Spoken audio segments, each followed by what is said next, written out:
Déco dans le présent pour mieux construire l'avenir. La chronique d'Interentreprise avec Francette Florimond. Bonjour, j'espère que vous allez bien. Nous poursuivons l'analyse des travaux de mesdames Boudia et Jas.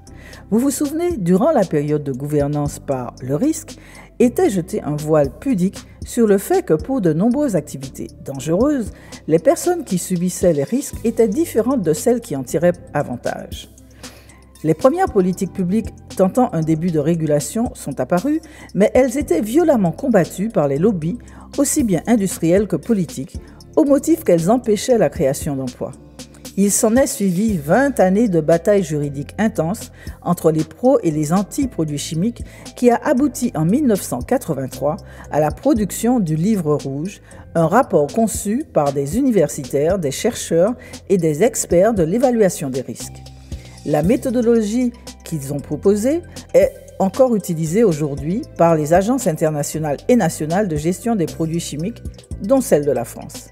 Cette méthodologie pose le principe d'une procédure d'évaluation des risques, des bénéfices, des coûts additionnels, de la protection et d'une optimisation tenant compte des différents scénarios possibles.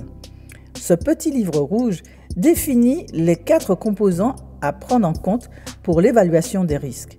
Ce sont la définition du danger, l'estimation de sa fréquence, la mesure de l'exposition des différentes populations et l'estimation synthétique du risque, c'est-à-dire la mesure de sa probabilité, de sa gravité et de la distribution du danger.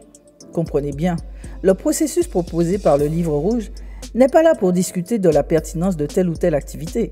Il est juste là pour imaginer les meilleures conditions pour confiner les problèmes engendrés par les pesticides. On continue demain. Prenez soin de vous. Déco dans le présent pour mieux construire l'avenir. La chronique d'Interentreprise avec Francette Florimond.